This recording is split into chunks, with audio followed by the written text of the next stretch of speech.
1974년 12월 23일 서울 명동의 한 쇼핑몰에서 세 자매가 흔적도 없이 사라졌습니다. 고등학생, 중학생, 초등학생이었던 이들은 크리스마스 선물을 사러 갔다가 영영 돌아오지 못했습니다. 쇼핑몰 물품 보관소에는 그들이 산 선물들만 그대로 남아 있었고 화장실 간다던 세 자매는 다시 돌아오지 않았습니다. 1974년 크리스마스 그날의 이야기 속으로 어메이징 미스터리 지금 시작합니다. 1974년 12월 23일 월요일 아침 서울 종로구에 위치한 한 주택가의 아침은 평화로웠습니다. 박영수 씨 집안은 세 딸을 둔 평범한 중산층 가정이었습니다. 첫째 정미라는 고등학교 3학년 18세, 둘째 이수지는 중학교 3학년 15세, 그리고 막내 박유진은 초등학교 5학년 11세였습니다. 이날은 크리스마스를 이틀 앞둔 날이었고 서울 거리는 벌써부터 축제 분위기로 들떠 있었습니다. 아침 8시, 주방에서는 어머니 김순희 씨가 딸들을 위해 아침 식사를 준비하고 있었습니다. 세 자매는 식탁에 둘러앉아 오늘의 계획에 대해 이야기를 나누고 있었습니다. 엄마, 오늘 명동 쇼핑센터 가도 돼요? 크리스마스 선물 사야 하는데? 첫째 미라가 조심스럽게 물었습니다. 미라는 평소에도 차분하고 신중한 성격으로 가족들 사이에서 믿음직한 큰딸이었습니다. 어머니는 잠시 생각하더니 고개를 끄덕였습니다. 버스 타고 다녀와. 하지만 늦지 말고 저녁 전에 꼭 돌아와야 해. 사람 많으니까 서로 꼭 붙어 다니고. 알았지? 세 자매는 기뻐하며 서로를 바라봤습니다. 특히 막내 유진은 눈을 반짝이며 언니들에게 매달렸습니다. 언니들, 나도 예쁜 거 사줄 거지? 둘째 수진이 동생의 머리를 쓰다듬으며 웃었습니다. 그럼 우리 막내한테 제일 예쁜 거 사줘야지. 1974년 당시 명동은 서울에서 가장 번화한 쇼핑 지역 중 하나였습니다.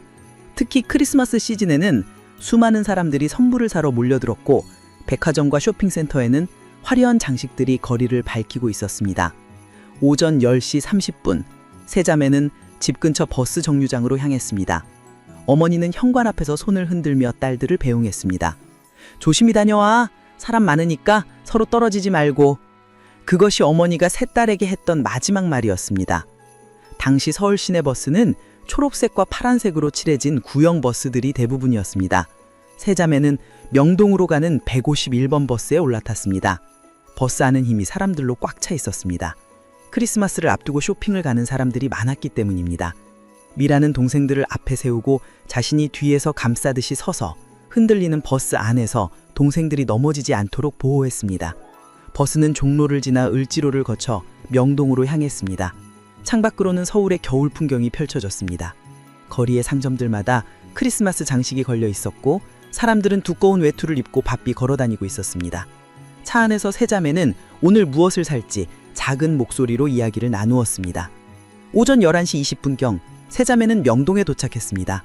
버스에서 내린 그들은 크리스마스 장식으로 화려하게 꾸며진 명동 거리를 바라보며 감탄했습니다. 성신 쇼핑센터는 버스 정류장에서 걸어서 5분 거리에 있었습니다. 성신 쇼핑센터는 1972년에 문을 연 당시 최신식 쇼핑몰이었습니다. 지하 2층부터 지상 5층까지 총 7개 층으로 이루어진 건물에는 의류점, 액세서리 가게, 레코드 가게, 그리고 간이 식당들이 들어서 있었습니다. 크리스마스를 앞두고 건물 정면에는 대형 트리가 세워져 있었고 입구마다 형형색의 전구들이 반짝이고 있었습니다. 우와, 사람 진짜 많다. 막내 유진이 언니들의 손을 꽉 잡으며 감탄했습니다. 미라는 동생들을 챙기며 조심스럽게 인파 사이를 걸었습니다. 엄마가 떨어지지 말라고 했으니까 꼭 같이 다녀야 해. 정오가 조금 넘은 시각, 세 자매는 2층에 있는 레코드 가게로 향했습니다.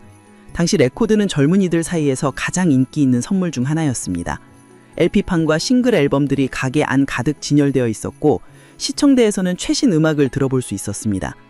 미라는 친구에게 줄 선물로 당시 인기 가수의 앨범을 고르고 있었고 수지는 오빠에게 줄 팝송 앨범을 찾고 있었습니다. 유진은 언니들 옆에서 화려한 앨범 표지들을 신기하게 쳐다보고 있었습니다. 오후 1시 30분경 세 자매는 레코드 가게를 나와 3층 액세서리 매장으로 이동했습니다.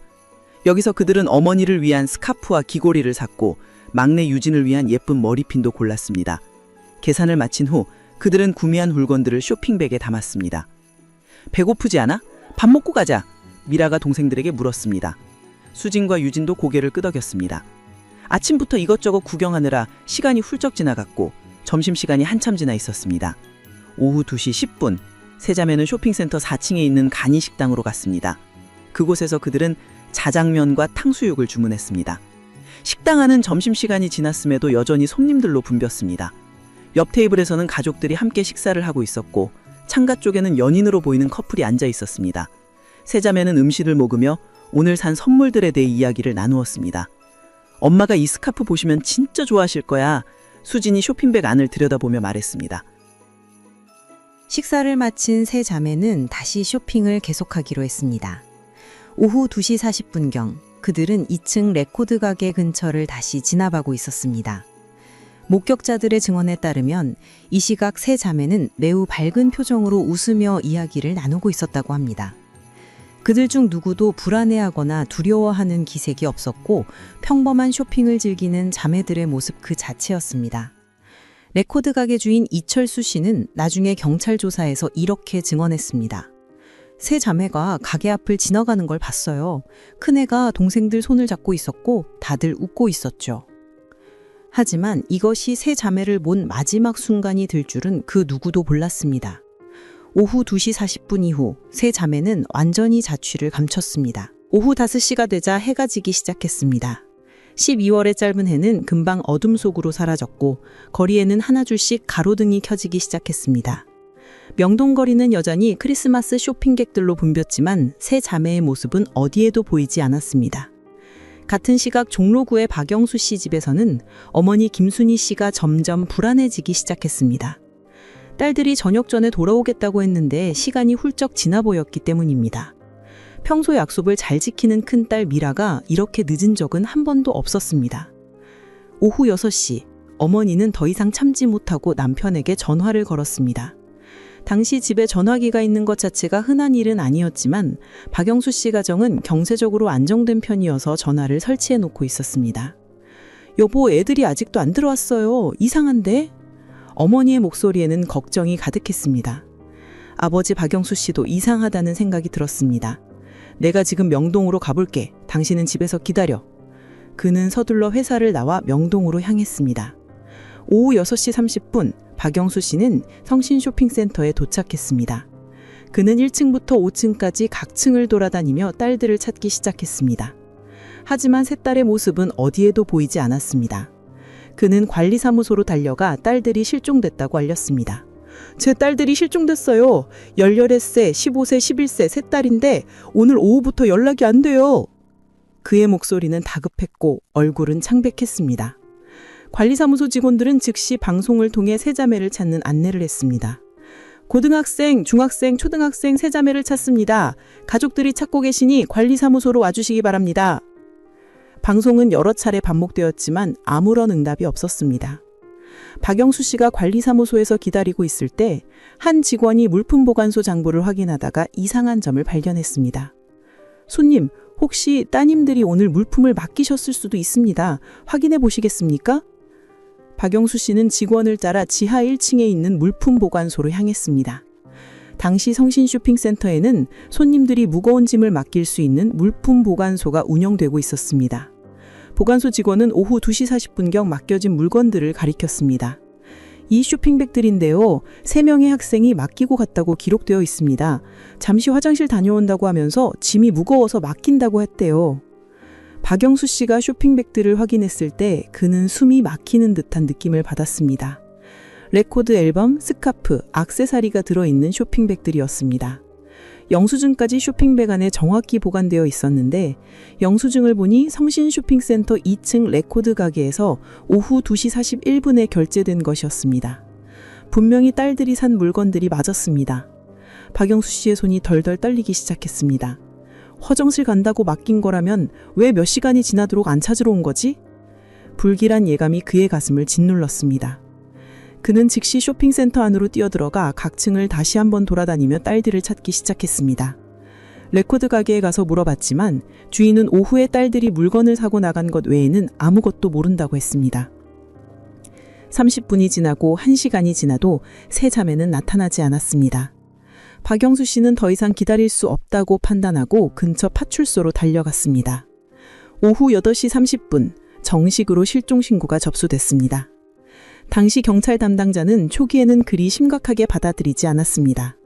아마 친구들을 만나거나 다른 곳으로 갔을 겁니다. 밤늦게는 돌아올 거예요. 하지만 박영수 씨는 고개를 저었습니다. 우리 큰딸은 그런 아이가 아니에요. 절대 연락 없이 늦게까지 안 들어오는 애가 아니라고요. 게다가 산 물건들을 보관소에 다 맡겨두고 찾으러도 안 왔어요. 화장실 간다고 맡겨놓고 몇 시간째 안 나타났다고요. 이건 분명히 뭔가 잘못된 겁니다. 아버지의 간절한 호소에 수색에 나서기로 했습니다. 하지만 이미 날은 어두워졌고 명동거리는 여전히 수많은 사람들로 붐볐습니다. 그날 밤 박영수 씨 집안은 아무도 잠을 이루지 못했습니다. 어머니 김순희 씨는 전화기 앞에 앉아 혹시 딸들에게서 연락이 올까봐 꼼짝만 하지 않았습니다. 하지만 전화벨은 울리지 않았습니다. 아버지는 밤새도록 명동 일대를 돌아다니며 딸들을 찾았지만 어둠 속에서 세 자매를 찾는 것은 불가능했습니다. 크리스마스를 이틀 앞둔 1974년 12월 23일, 서울에서 세 자매가 흔적 없이 사라졌습니다. 그들이 왜, 어떻게, 어디로 사라졌는지 아무도 알 수 없었습니다. 1974년 12월 23일 밤 9시 종로경찰서는 비상이 걸렸습니다. 3명의 미성년자가 명동 한복판에서 동시에 실종된 사건은 예사롭지 않았습니다. 당직 형사 김태식 경위는 40대 중반의 베테랑 수사관이었지만 이런 케이스는 처음이었습니다. 그는 즉시 기동대에 연락을 취하고 성신 쇼핑센터 주변에 대한 긴급 수색을 지시했습니다. 밤 10시부터 경찰 10여 명이 명동 일대를 샅샅이 뒤지기 시작했습니다. 하지만 크리스마스를 앞둔 명동 거리는 여전히 사람들로 북적였고 어둠 속에서 세 자매를 찾는다는 것은 모래사장에서 바늘 찾기와 다름없었습니다.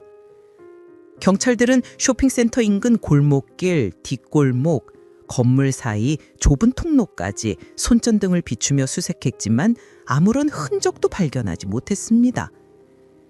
12월의 차가운 밤 공기 속에서 경찰들의 입김이 하얗게 피어올랐고 박영수 씨는 경찰들을 따라다니며 딸들의 이름을 불렀습니다.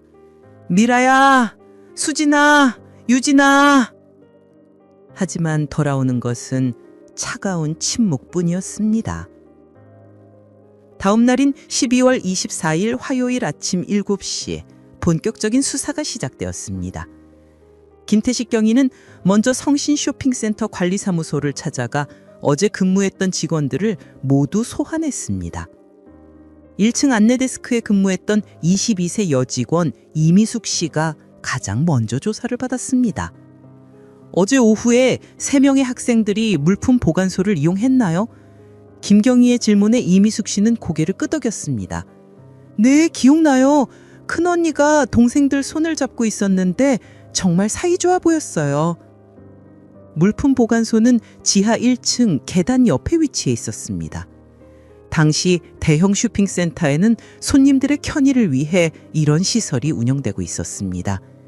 작은 창고 하나에 나이든 관리인이 앉아서 물건을 맡기고 찾아가는 것을 기록하는 방식이었습니다. 보관소 관리인 62세 최덕수 씨는 그날의 상황을 또렷이 기억하고 있었습니다. 오후 2시 40분쯤이었어요. 세 자매가 쇼핑백 3개를 들고 왔습니다. 큰애가 공손하게 말하더라고요. 아저씨, 이거 잠깐만 맡아주세요. 최 씨의 증언에 따르면 세 자매는 매우 평온해 보였다고 합니다. 급하거나 불안해하는 기색이 전혀 없고 막내는 언니에게 뭔가 조르는 듯한 모습이었다고 합니다. 작은 애가 언니한테 아이스크림 사달라고 했던 것 같아요. 큰애가 나중에 사주겠다고 하면서 머리를 쓰다듬어 주더라고요. 정말 보기 좋은 자매들이었어요. 최 씨는 물건을 맡기고 영수증을 끊어주었습니다. 당시에는 손으로 쓰는 영수증이었는데 거기에는 오후 2시 40분 쇼핑백 3개, 박이라고만 적혀 있었습니다. 성함을 제대로 안 물어봤어요.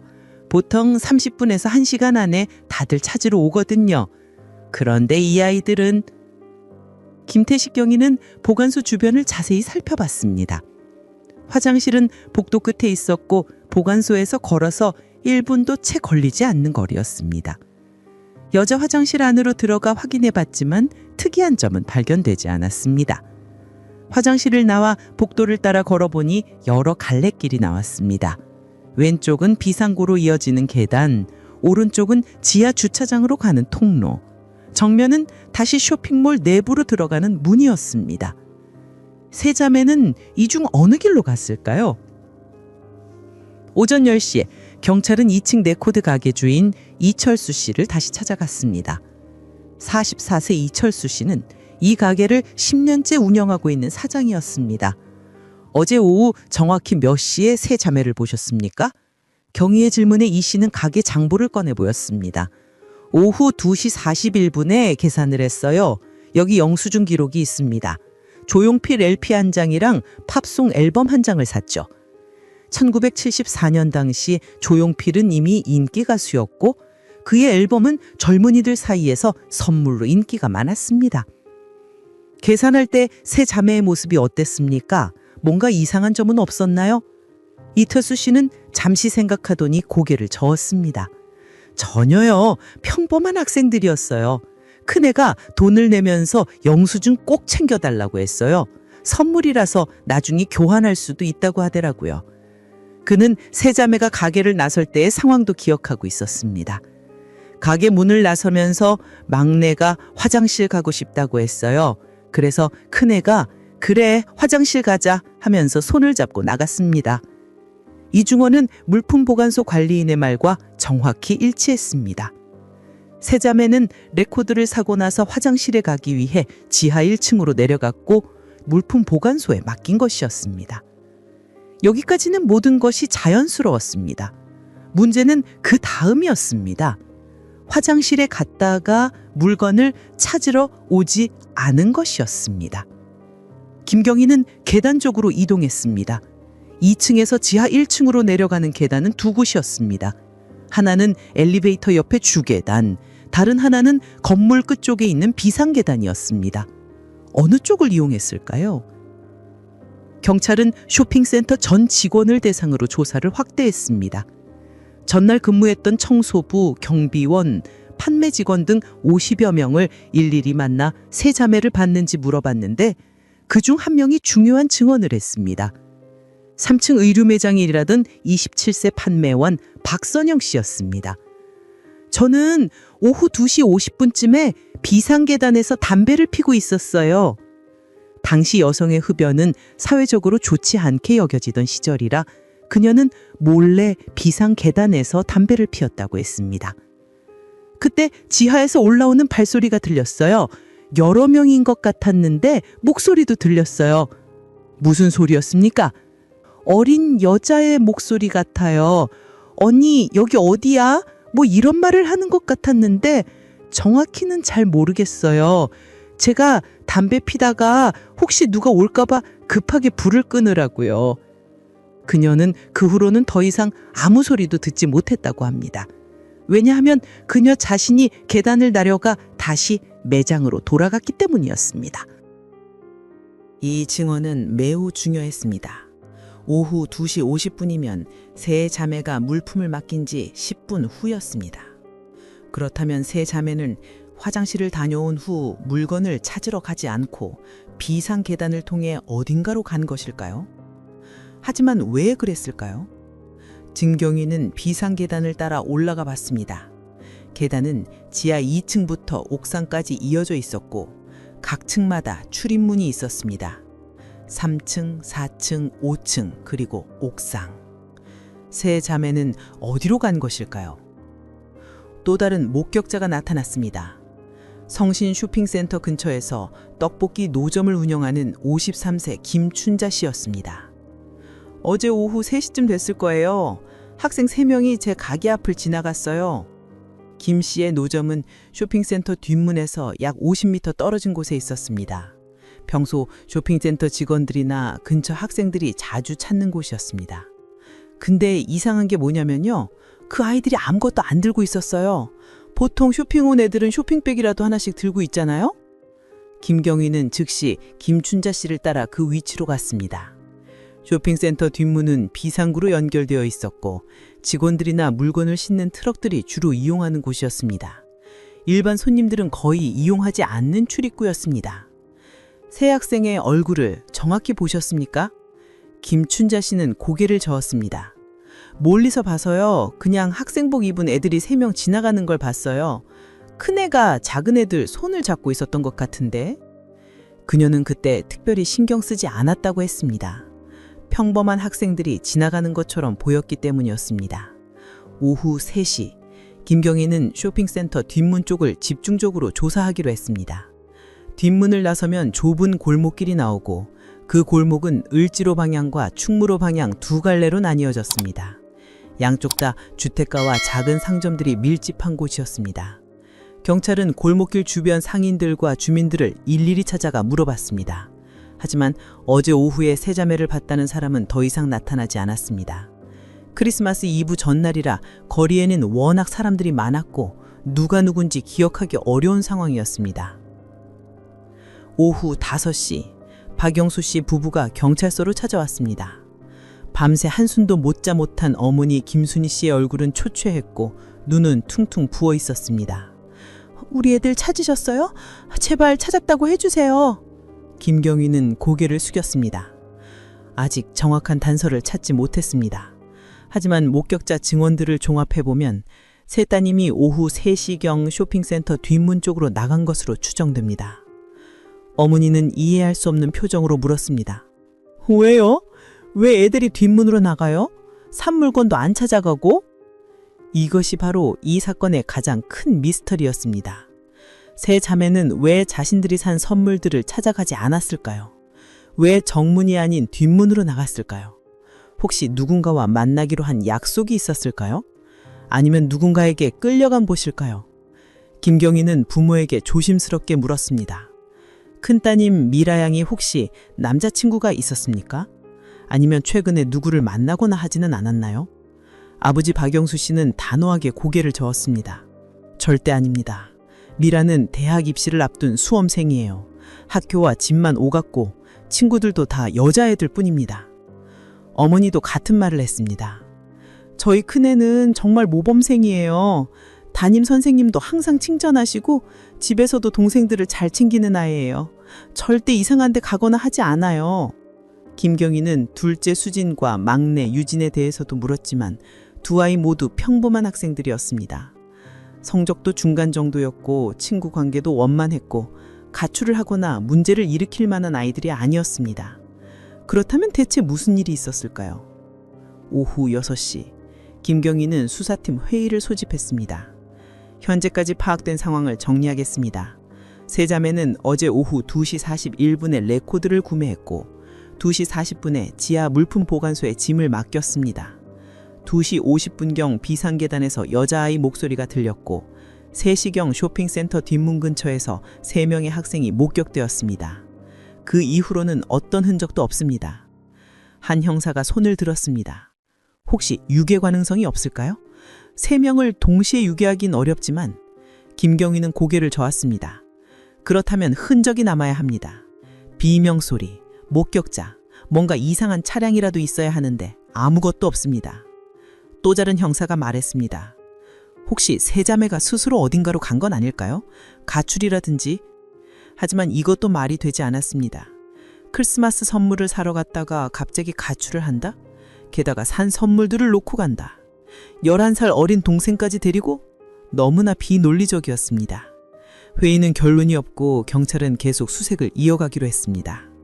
그날 밤 1974년 12월 24일 크리스마스 이브. 서울의 거리는 캐롤 소리와 사람들의 웃음소리로 가득 찼습니다.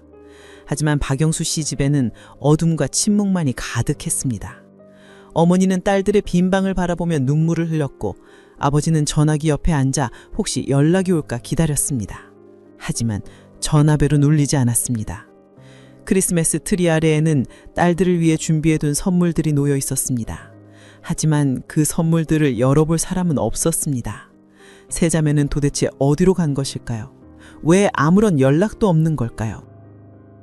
1974년 12월 25일 수요일 아침 크리스마스 당일 서울의 주요 신문들이 이 사건을 보도하기 시작했습니다.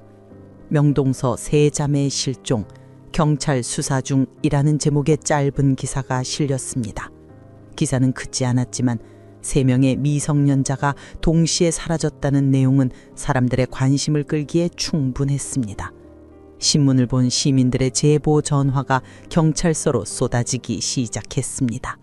오전 9시 종로경찰서 수사과장실에는 김태식 경위를 포함한 5명의 형사들이 모였습니다. 책상 위에는 밤새 들어온 제보 내용이 적힌 메모들이 가득했습니다. 대부분은 도움이 되지 않는 내용이었습니다. 우리 동네에서도 비슷한 옷을 입은 학생을 봤다. 혹시 북쪽으로 끌려간 건 아니냐 같은 추측성 제보들이었습니다. 하지만 그 중에서 한 통의 전화가 수사팀의 관심을 끌었습니다. 새벽 6시 30분에 걸려온 전화였습니다. 신고자는 명동 인근에서 채소 가게를 운영하는 58세 남성 정만수 씨였습니다. 저는 매일 새벽 5시면 가게를 열어요. 그래서 23일 새벽에도 일찍 나갔죠.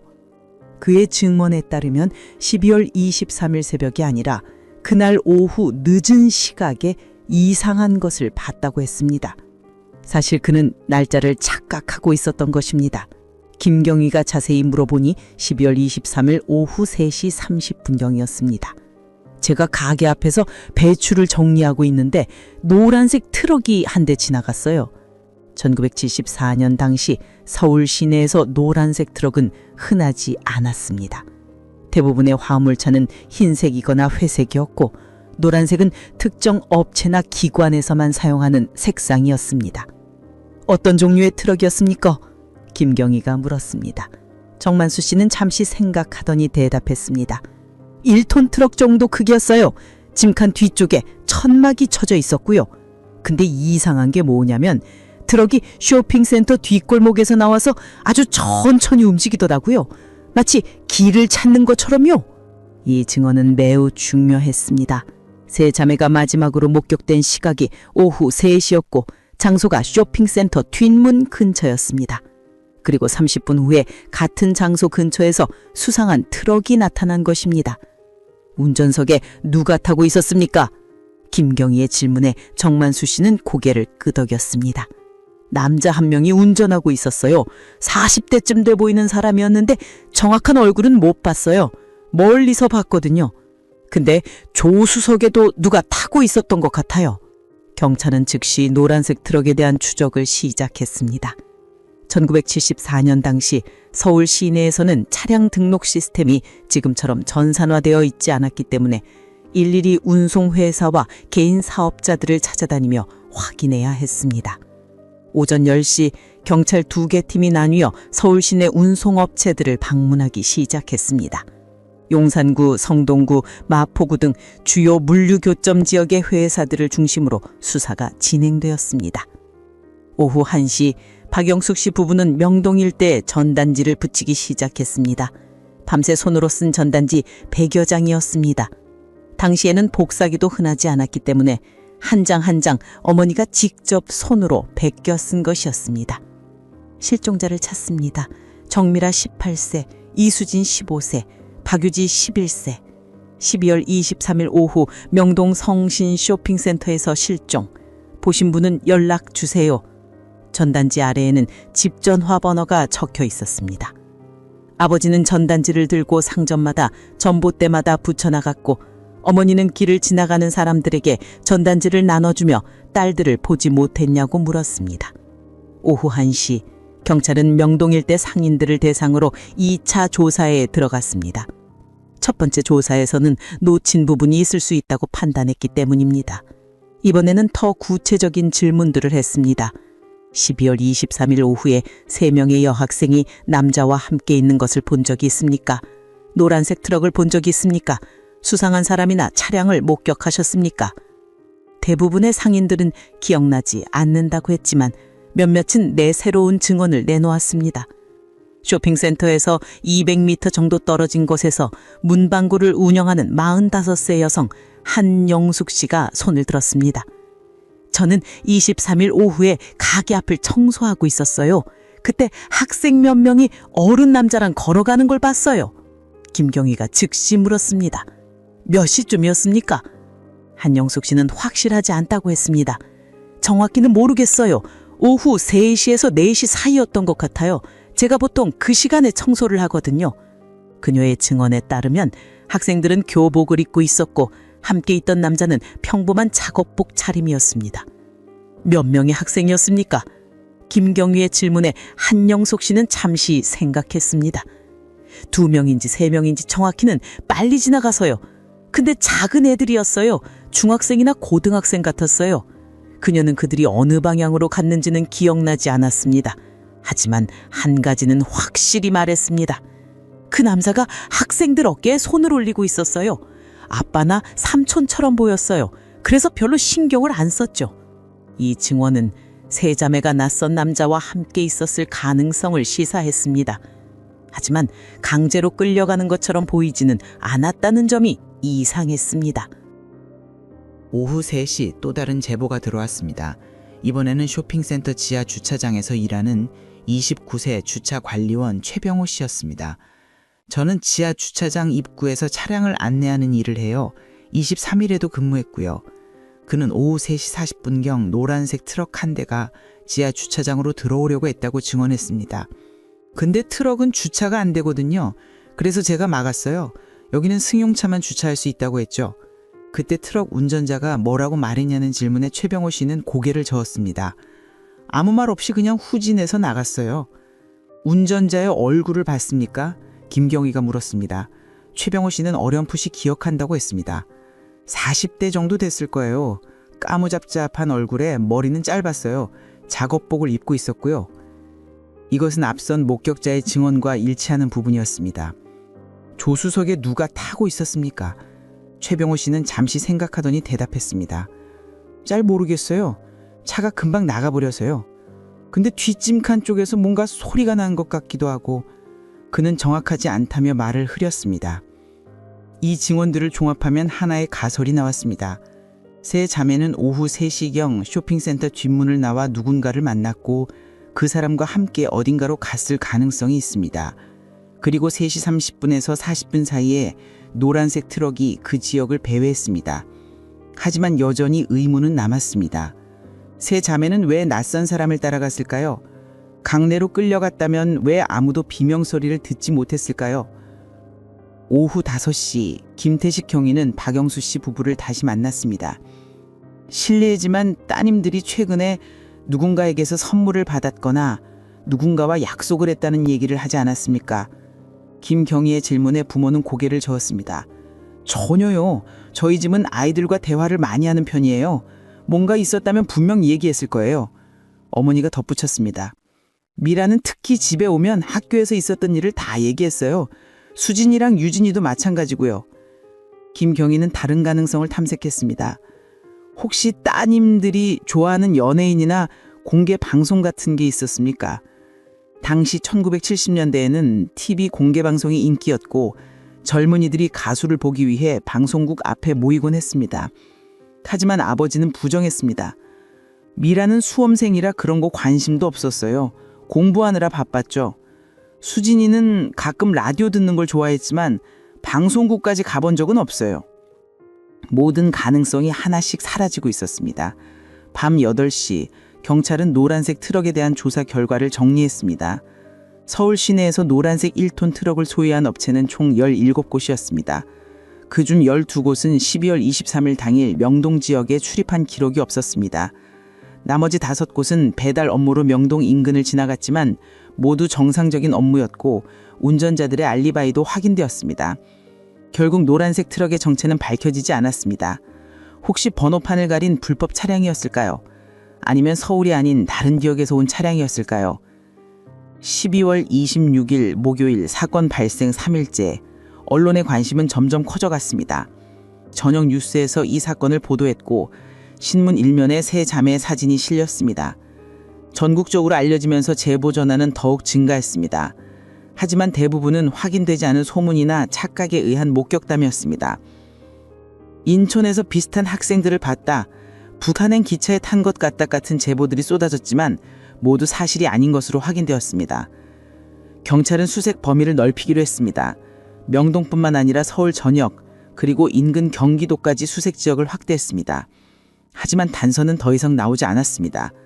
세 자매는 마치 공기 중으로 사라진 것처럼 흔적을 남기지 않았습니다. 박영수 씨 부부는 매일 명동을 찾아가 딸들을 찾았습니다. 상점마다 들러 사진을 보여주고 길을 지나가는 사람들을 붙잡고 물어봤습니다. 하지만 돌아온 것은 모르겠습니다. 못 봤습니다. 라는 대답뿐이었습니다. 어머니 김순희 씨는 매일 밤 딸들의 방에 들어가 이불을 펴두었습니다. 혹시 밤 늦게라도 돌아올까봐 항상 준비해두는 것이었습니다. 식탁에는 4명분의 밥그릇이 차려졌고 딸들이 좋아하던 반찬이 올라갔습니다. 하지만 그 자리는 비어 있었습니다.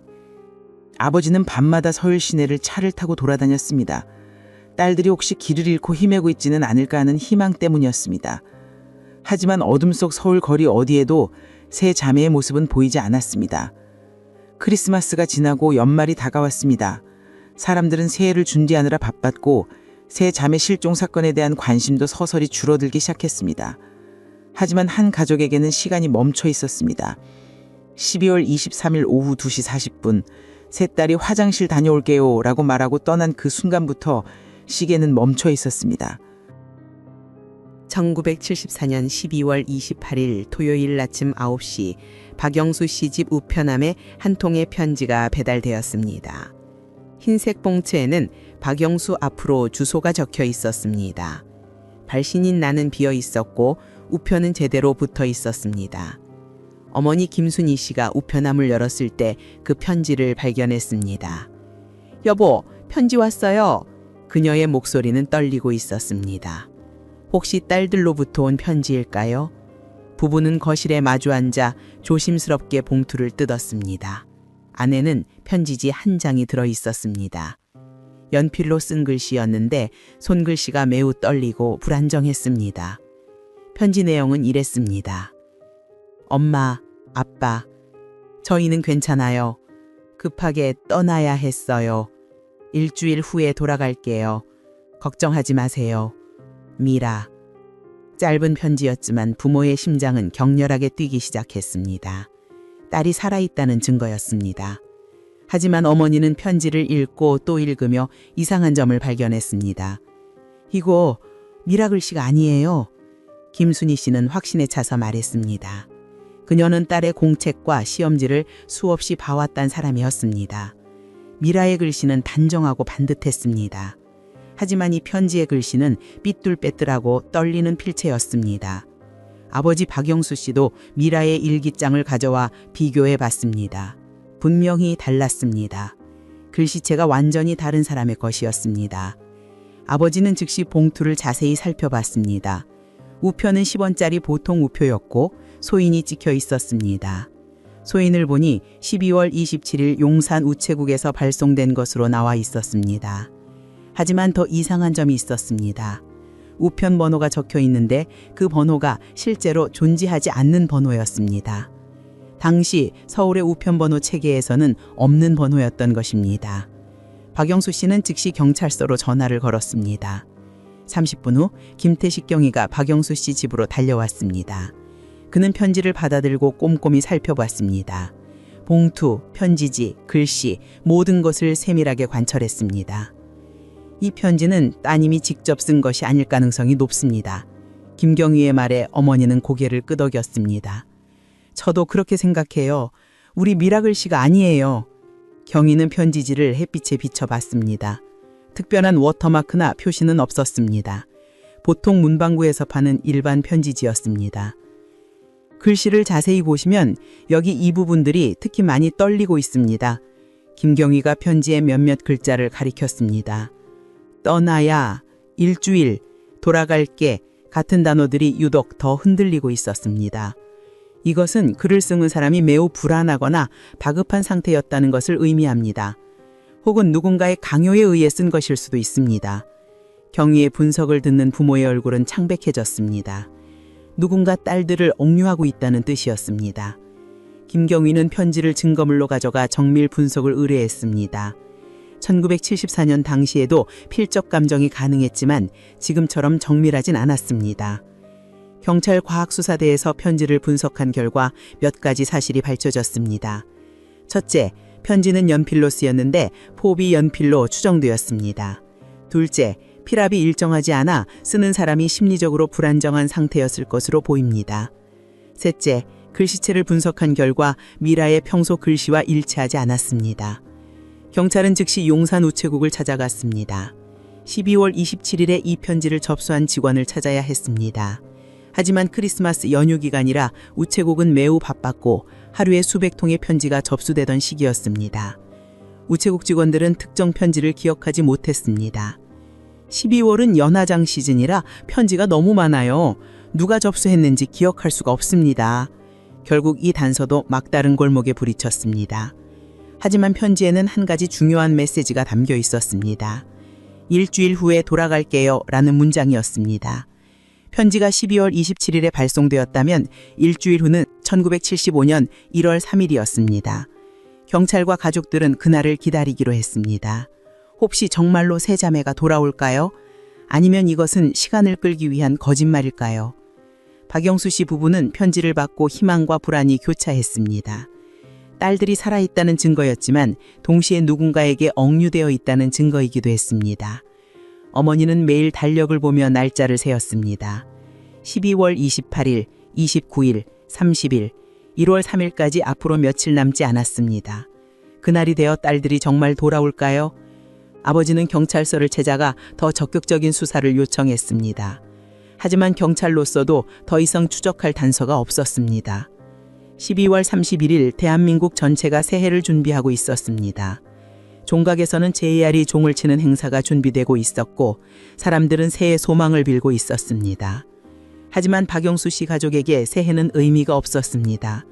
딸들이 돌아오지 않는 한 어떤 축하도 기쁨도 있을 수 없었습니다. 시계는 째깍째깍 1975년을 향해 가고 있었고 가족들은 1월 3일만을 간절히 기다리고 있었습니다. 1975년 1월 3일 금요일, 새해가 밝은 지 사흘째 되는 날이었습니다. 박영수 씨 가족은 이날만을 손꼽아 기다려왔습니다. 편지에 적힌 대로라면 오늘 세 딸이 돌아올 날이었습니다. 아침 6시부터 어머니 김순희 씨는 대문 앞에 서서 골목길을 바라봤습니다. 혹시 딸들이 걸어오지 않을까 하는 기대 때문이었습니다. 하지만 골목길에는 출근하는 사람들만 지나갈 뿐 세 자매의 모습은 보이지 않았습니다. 오전 내내 어머니는 현관문을 열어두고 기다렸습니다. 1월의 차가운 바람이 집 안으로 들어왔지만 신경 쓰지 않았습니다. 아버지는 전화기 옆에 앉아 있었습니다. 혹시 딸들이 전화라도 하지 않을까 기다렸습니다. 정오가 되었습니다. 오후 3시가 되었습니다. 해가 지기 시작했습니다. 하지만 세 자매는 돌아오지 않았습니다. 전화벨도 울리지 않았습니다. 편지는 거짓이었습니다. 밤 8시, 박영수 씨는 경찰서로 달려갔습니다. 편지에서 오늘 돌아온다고 했는데 안 왔어요. 이제 어떻게 해야 합니까? 그의 목소리는 절규에 가까웠습니다. 김태식 경위도 난감한 표정이었습니다. 일단 며칠 더 기다려보시죠. 혹시 날짜 계산이 틀렸을 수도. 하지만 박영수 씨는 고개를 저었습니다. 아닙니다. 분명히 거짓말이에요. 누군가 우리를 속인 겁니다. 그날 밤 박영수 씨 집에는 깊은 절망만이 가득했습니다. 1월 5일 일요일 저녁 7시 종로경찰서에 한 통의 전화가 걸려왔습니다. 여성의 목소리였는데 매우 긴장하고 떨리는 목소리였습니다. 실종된 세 자매에 대해 아는 게 있어요. 당직 경찰관이 즉시 김태식 경위를 호출했습니다. 경위가 전화를 받았습니다. 여보세요? 경위 김태식입니다. 무엇을 알고 계십니까? 전화선 너머로 여성의 숨소리가 들렸습니다. 그녀는 몇 초간 침묵하다가 입을 열었습니다. 12월 23일 성신 쇼핑센터 앞에서 노란 트럭에 학생들이 타는 걸 봤어요. 김경희는 긴장하며 물었습니다. 정확히 몇 시였습니까? 어떤 상황이었습니까? 여성은 대답했습니다. 오후 3시 20분쯤이었어요. 저는 그 근처 다방에서 일해요. 담보 사러 나갔다가 봤어요. 그녀의 증언에 따르면 쇼핑센터 뒷골목에서 노란 트럭이 서 있었고 3명의 여학생이 트럭 짐칸에 올라타는 것을 목격했다고 합니다. 강제로 태운 건 아니었어요. 학생들이 스스로 올라탔어요. 근데 표정이 이상했어요. 무서워하는 것 같기도 하고. 왜 그때 신고하지 않으셨습니까? 김경희의 질문에 여성은 한참을 망설이다 대답했습니다. 처음에는 그냥 아버지나 삼촌 차인 줄 알았어요. 그래서 신경 안 썼어요. 근데 며칠 전에 신문에서 사진을 보고 그 학생들 같아서. 그녀는 자신이 본 것이 확실한지 자신이 없다고 했습니다. 시간도 좀 지났고 멀리서 본 것이라 정확하지 않을 수 있다고 했습니다. 김경희는 신원을 물었습니다. 성함과 연락처를 알려주시겠습니까? 정식으로 조사를 받으셔야 합니다. 전화선 너머가 조용해졌습니다. 잠시 후 여성이 말했습니다. 죄송하지만 그건 안 돼요. 저는 그냥 양심상 알려드리는 거예요. 김경희가 다시 설득했습니다. 부인, 이건 3명의 미성년자 실종 사건입니다. 증언이 매우 중요합니다. 하지만 여성은 단호했습니다. 제가 아는 건 이게 전부예요. 더 이상은. 그리고 전화가 끊겼습니다. 김경희는 즉시 전화번호를 추적하려 했지만 공중전화였습니다. 1970년대에는 공중전화의 위치를 역추적하는 것이 불가능했습니다. 다음 날인 1월 6일 경찰은 명동 일대 다방을 중심으로 수사를 벌였습니다. 당시 명동에는 크고 작은 다방이 20여 곳이 있었습니다. 경찰은 각 다방을 찾아가 12월 23일에 근무했던 여직원들을 조사했습니다. 하지만 아무도 그 전화를 건 여성을 찾지 못했습니다. 어떤 직원들은 그날 일하지 않았다고 했고 어떤 이들은 기억나지 않는다고 했습니다. 익명의 제보자는 왜 신원을 밝히지 않았을까요? 혹시 뭔가 두려운 것이 있었을까요? 1월 10일 박영수 씨 부부는 중요한 결정을 내렸습니다. 사설 탐정을 고용하기로 한 것입니다. 당시에도 사설 탐정 사무소가 몇 곳 있었습니다. 주로 외도 조사나 실종자 찾기를 전문으로 하는 곳이었습니다. 박영수 씨는 종로에 있는 대한조사 사무소를 찾아갔습니다. 소장 조상필은 48세의 전직 경찰관으로 경찰을 그만두고 10년째 사설 탐정 일을 하고 있었습니다. 딸들을 찾아주세요. 비용은 얼마든지 지불하겠습니다. 박영수 씨의 간절한 부탁에 조상필은 고개를 끄덕였습니다. 조상필은 이틀간 경찰이 수집한 자료를 모두 검토했습니다. 목격자 증언, 편지, 노란 트럭 정보, 모든 것을 꼼꼼히 살펴보았습니다. 그리고 1월 12일 그는 박영수 씨를 만나 자신의 분석을 설명했습니다.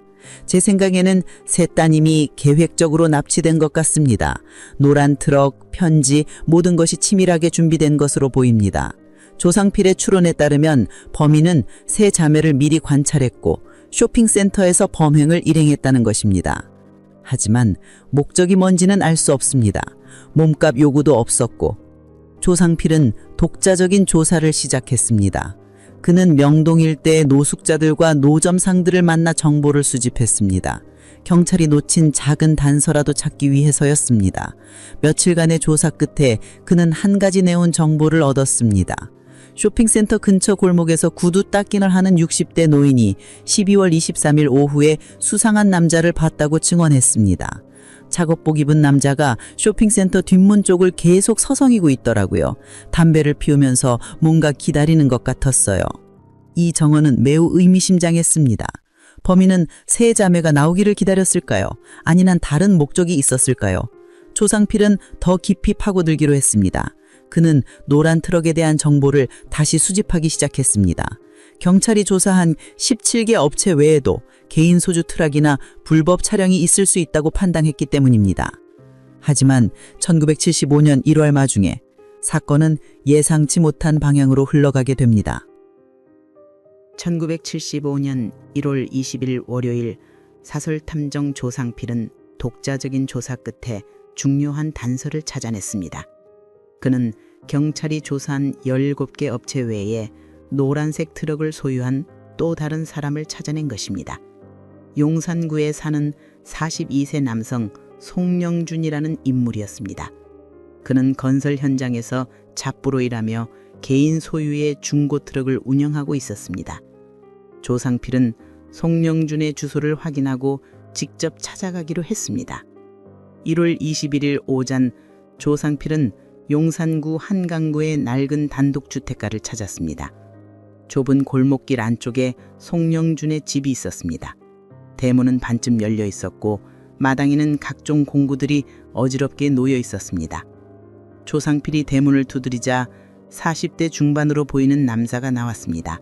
까무잡잡한 얼굴에 작업복을 입고 있었습니다. 누구십니까?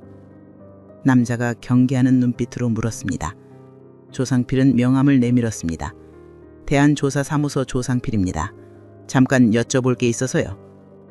송영준은 불편한 표정으로 조상필을 바라봤습니다. 무슨 일인데요? 조상필은 직접적으로 물었습니다. 12월 23일 명동 지역에 가신 적 있으십니까? 노란 트럭을 운전하셨는지 궁금해서요. 송정준의 얼굴이 굳어졌습니다. 그는 잠시 침묵하다가 고개를 저었습니다. 그날은 집에 있었어요. 일도 안 했고요. 하지만 조상필의 눈에는 그가 거짓말을 하고 있다는 것이 보였습니다. 목소리가 떨리고 있었고 시선을 피하고 있었습니다. 정말입니까? 확실하십니까? 조상필이 다시 물었습니다. 송영준은 짜증스럽게 대답했습니다. 확실하다니까요. 이제 돌아가세요. 그는 더 이상 대화하고 싶지 않다는 듯이 대문을 닫으려 했습니다. 조상필은 마지막으로 한마디 했습니다. 혹시 경찰이 찾아오면 같은 말씀하실 건가요? 송영준은 잠시 멈칫했지만 아무 말 없이 대문을 닫아버렸습니다. 조상필은 그 집을 나오며 확신했습니다. 송영준은 뭔가를 숨기고 있었습니다. 조상필은 근처 주민들에게 송영준에 대해 물어보기 시작했습니다. 옆집에 사는 60대 할머니는 그가 평소 조용하고 말이 없는 사람이라고 했습니다. 혼자 살아요. 가끔 술 먹고 늦게 들어올 때도 있는데 말썽 부리거나 그러지는 않아요. 하지만 한 가지 이상한 점이 있었습니다. 12월 말경에 송영준과 트럭을 팔아버렸다는 것입니다. 연말에 갑자기 트럭을 중고상에 넘겼어요. 왜 팔았는지는 모르겠는데 급하게 처리한 것 같더라고요. 조상필은 즉시 용산 지역의 중고차 매매상들을 찾아다니기 시작했습니다. 1975년 당시 중고차 거래는 대부분 대면으로 이루어졌고 기록도 제대로 남지 않는 경우가 많았습니다. 하루 종일 여러 매매상을 돌아다닌 끝에 한강로 근처의 작은 중고차 매매상에서 정보를 얻었습니다. 노란 1톤 트럭이요? 12월 28일에 한 대 들어왔었는데 매매상 주인은 장부를 뒤적이며 말했습니다. 송영준이라는 사람한테 샀어요. 근데 차 상태가 별로 안 좋아서 싸게 사드렸죠. 지금 그 트럭은 어디 있습니까? 조상필의 질문에 주인은 고개를 저었습니다. 벌써 팔렸어요. 1월 초에 다른 사람한테 넘어갔어요. 조상필은 구매자의 정보를 물었지만 주인은 정확히 기억하지 못했습니다. 경기도 쪽 사람이었던 것 같은데 이름이 뭐였더라? 결국 트럭의 행방은 다시 미궁에 빠졌습니다. 하지만 조상필은 중요한 사실을 확인했습니다. 송영준과 사건 직후 서둘러 트럭을 처분했다는 것입니다. 이것은 그가 무언가를 숨기려 했다는 증거였습니다. 1월 23일 저녁 조상필은 자신의 사무실에서 지금까지 수집한 정보를 정리했습니다. 그는 송영준에 대한 조사 내용을 꼼꼼히 기록하고 있었습니다. 노란 트럭, 23일의 거짓 알리바이, 급하게 처분한 차량, 모든 것이 그를 가리키고 있었습니다. 조상필은 다음날 경찰에 이 정보를 넘길기로 결심했습니다. 혼자서는 더 이상 진행하기 어려웠고 정식 수사가 필요했습니다. 그는 파일을 정리하고 금고에 넣어두었습니다. 그날 밤 10시쯤 조상필은 사무실을 나와 집으로 향했습니다. 그는 종로구의 작은 다세대 주택에 혼자 살고 있었습니다.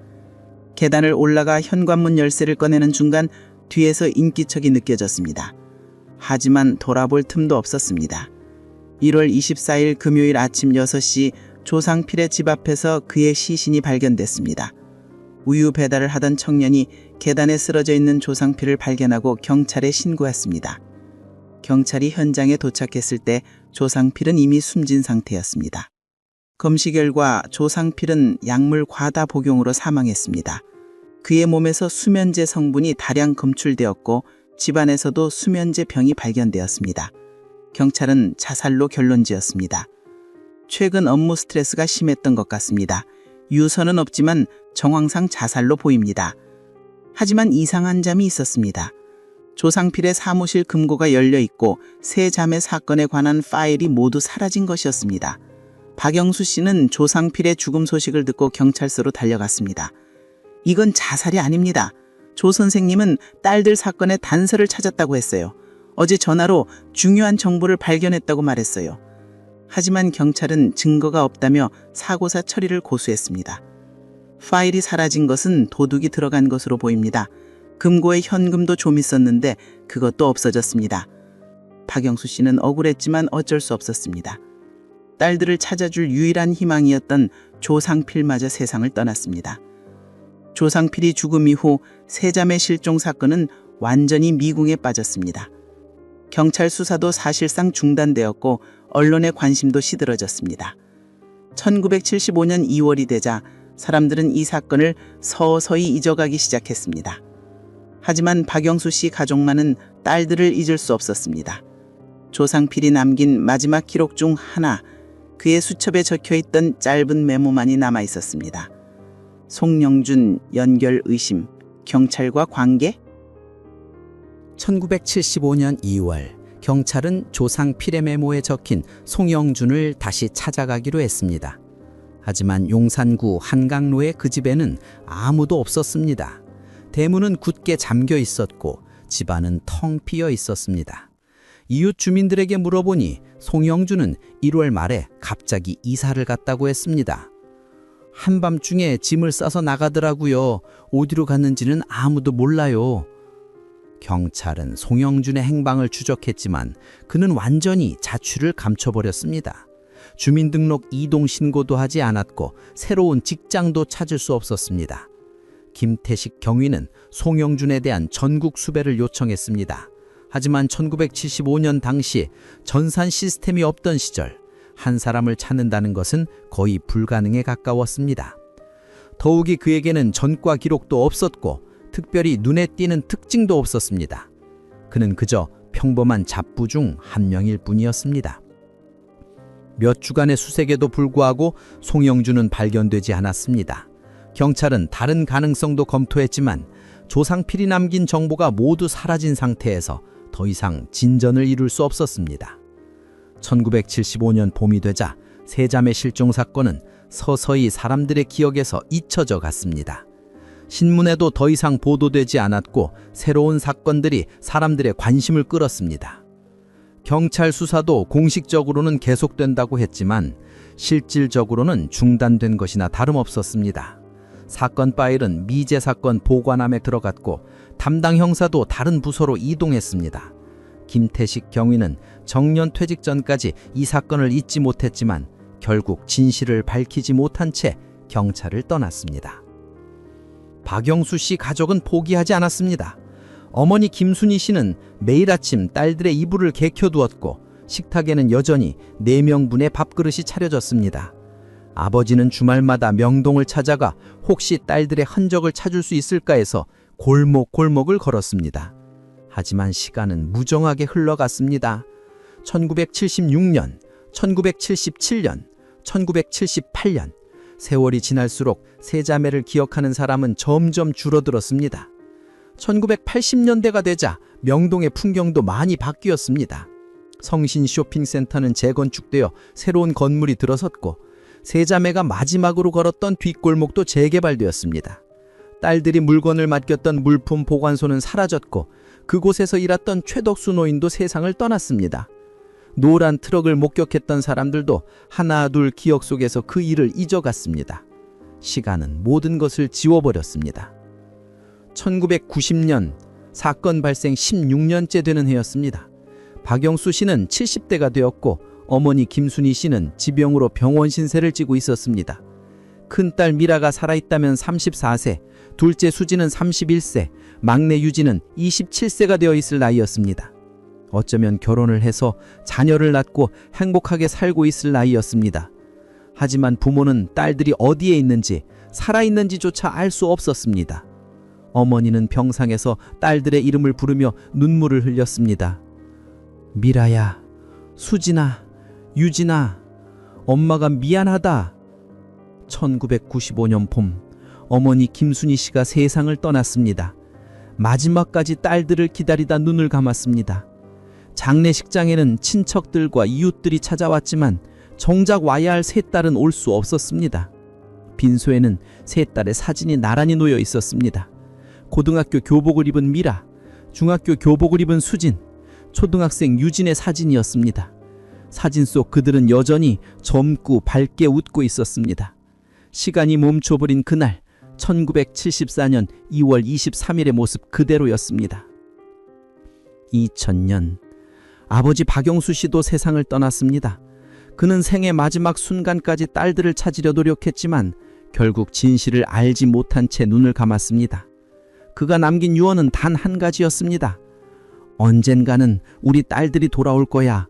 그때를 위해 이 집을 그대로 보존해줘.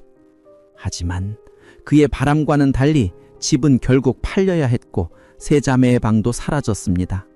남은 것은 몇 장의 사진과 오래된 신문 기사뿐이었습니다.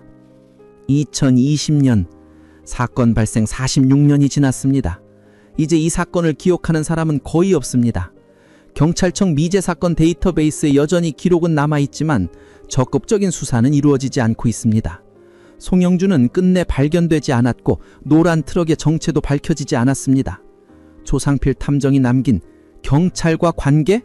라는 메모의 의미도 영원한 수수께끼로 남았습니다. 세 자매의 친척들은 가끔 모여 그들을 추억합니다. 하지만 직접 기억하는 사람들도 이제 모두 고령이 되었고 젊은 세대들은 이 사건에 대해 잘 모릅니다. 명동 거리를 걷는 사람 중 누구도 50년 전 이곳에서 세 자매가 사라졌다는 사실을 알지 못합니다. 그들이 마지막으로 섰던 자리, 물건을 맡겼던 곳, 뒷문을 나섰던 그 골목은 이제 현대적인 빌딩과 상점들로 가득 차 있습니다. 하지만 한 가지 확실한 것이 있습니다. 1974년 12월 23일 오후 크리스마스 선물을 사러 갔던 세 자매에게 분명히 무언가 일어났다는 것입니다. 그들은 스스로 사라진 것이 아니었습니다. 누군가의 계획에 의해 혹은 예상치 못한 사고로 그들은 가족의 품을 영원히 떠나야 했습니다. 노란 트럭, 가짜 편지, 익명의 제보, 조상필의 죽음, 그리고 사라진 송영준. 모든 조각들이 있었지만 끝내 퍼즐은 완성되지 못했습니다. 여러분은 이 이야기를 듣고 무엇을 느끼셨나요? 세 자매에게 정말 무슨 일이 있었을까요? 송영준은 정말 사건과 관련이 있었을까요? 조상필은 왜 죽어야 했을까요? 경찰과 관계라는 메모는 무엇을 의미했을까요? 50년이 지난 지금 우리는 여전히 답을 찾지 못했습니다. 어쩌면 영원히 알 수 없을지도 모릅니다. 하지만 세 자매가 존재했다는 것, 그들을 사랑했던 가족이 있었다는 것, 그리고 그들을 기억하는 사람들이 있다는 것만은 변하지 않는 진실입니다.